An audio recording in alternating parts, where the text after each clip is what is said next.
Early voting in the battleground of Florida kicks off next week. Some in the state are already returning their ballots, thanks to the absentee system there. CBSN political reporter Caitlin Huey-Burns gives us an inside look on how those votes are counted. When you hear the words Florida and election, you probably think of this. Well, I got to tell you folks, A, I don't know. B, I don't know anybody who does know. What we do know is this. Florida is the state. As everyone knows in America, this race has come down to the state of Florida. I move that this board conduct a manual recount of all the ballots. And on we go. This isn't going to be settled for a long, long while. 20 years later, with the pandemic shining a bright light on ballots, Florida is aiming to shed its problem child image when it comes to elections.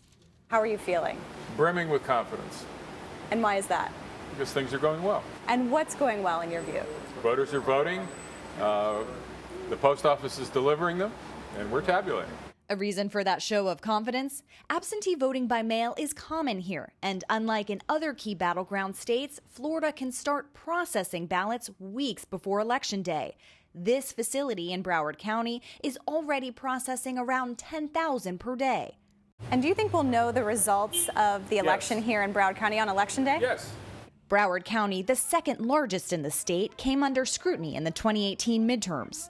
All right, so to Florida now, where unprecedented recounts are underway in two major midterm races. A state audit found an understaffed office, a backlog of mail-in ballots, and a faulty ballot design. The supervisor of elections resigned. To avoid those mistakes, the supervisor's office here doubled the staff needed to count absentee ballots, upgraded the server to handle early volume, and trained over 4,000 people on election equipment and operations. New in Florida this year, these secure drop boxes. There are 24 here in Broward County. You simply drive up, drop off your ballot, and you can still get your voting sticker. Can you walk us through what happens once you return your ballot here? We collect from these drop boxes here every couple of hours, and we bring them inside the building. We take a picture of the envelopes to preserve the signature for verification. We verify the signatures, bring them in to be taken out because the envelopes have to be separated from the privacy sleeves in the ballot. And then ultimately they're tabulated. They're run through an auditing system after they're tabulated. Over 2 million Florida voters have returned their ballots so far, including more than 175,000 here in Broward County, with many voting absentee for the first time. I just wanted to avoid the crowds and make sure that my vote was counted. So it was a pretty easy process for you? Very easy. Would you vote this way again in the future? Definitely. We wanted to do drop box. We didn't want to mail it. We want to make sure that our vote is counted. So in a week, we're going to call the elections and make sure that they have our vote. And have you voted this way before? No. In absentee voting? No. I always like to go in person, and put it in a thing, and, made me feel good. I knew they got my vote instantly. But this time I'm doing it different. This is a very important election. It's probably the most important election in our lifetime. I'm very concerned for my children and grandchildren's future. That's why I'm here. And to make sure your vote counts here in Florida, you have to have your ballot in by 7 p.m. on Election Day. We should also note that if a race comes within a 0.5 percentage point, an automatic recount is triggered. And Elaine, everyone we have spoken to here in Florida thinks this is going to be a razor-thin margin in the presidential race. So all eyes will once again be on the Sunshine State. Well, Caitlin, what a great piece. It was so nice to hear from voters. We always love that. What did officials in Florida tell you about the pressure that they are under right now to get this process right? The pressure is certainly on because of the reputation that Florida has when it comes to elections.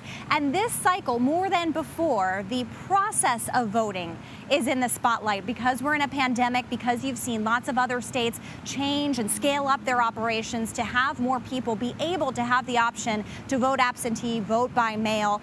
It raises a lot of questions about how all of these other states who are doing a lot of this at this scale for the first time are going to be handling it. So election officials and experts that we've talked to here in Florida say, look, about a third of people here have voted absentee in the past. They're used to this sort of thing. And because of all the issues that they've had in the past, they've been able to devote more resources to things like election equipment and staff.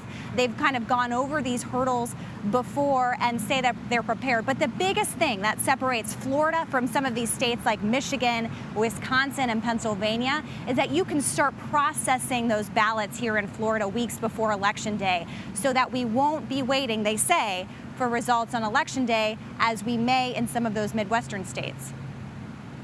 Right, that is a huge difference. So, Caitlin, you spoke to people who already dropped off their absentee ballots in Florida. What's motivating them to vote early, and did any express regret?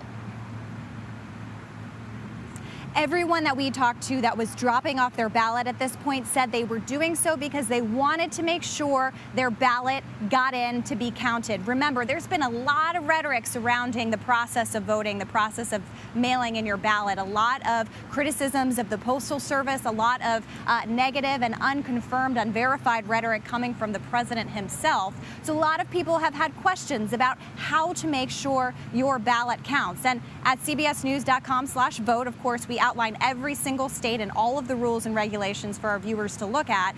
But that was the big reason that people wanted to get it in and make sure. And all of the people that we talked to had been pretty decided for a while. Well, you're outside President Trump's town hall in Miami right now. Both candidates spent a lot of time in the state this week. How are the respective campaigns pitching Floridians? Well, these two campaigns are competing for similar voters. Seniors, a group that we've seen break away in a little bit from President Trump, a group that was a reliable constituency. His lead among them has narrowed in our polling. They're also competing for Hispanic voters here in Florida, especially in South Florida. We know this is not a monolithic group, and both campaigns have specific targets. But the biggest thing that I've noticed, looking at the campaigns here and talking to voters who are supporting either candidate, the coronavirus pandemic is either happening, it's top of mind, it's something that's shaping your vote if you're voting for Biden. And if you're voting for Trump, lots of people said it was things like the economy. The coronavirus wasn't really front and center in their view. So that's the big contrast that we're seeing here in Florida. Another key element that I've noticed reporting on voting rights and access and voter integrity is that the president's rhetoric around voting by mail, voting absentee, is having an impact on his own voters. We're seeing that Democrats are requesting mail-in ballots at a much higher rate than Republicans. And in past elections, they've been about the same. And also, they're returning them at much higher rates than Republicans. Republicans have been telling us, or those supporting Trump say, that they are going to vote in person on Election Day. And what impact does that have on the campaigns? Well, if you already vote, that means the campaign knows you've already voted, and you don't have to spend money and resources trying to get that person to come out and vote. If you wait till Election Day, that means the campaign still has to spend time and money and resources in making sure you actually show up on that day. Early voting, we should note, starts here in Florida in most counties next week. All right, Caitlin Huey-Burns on the campaign trail for us in Florida. Thanks so much, Caitlin.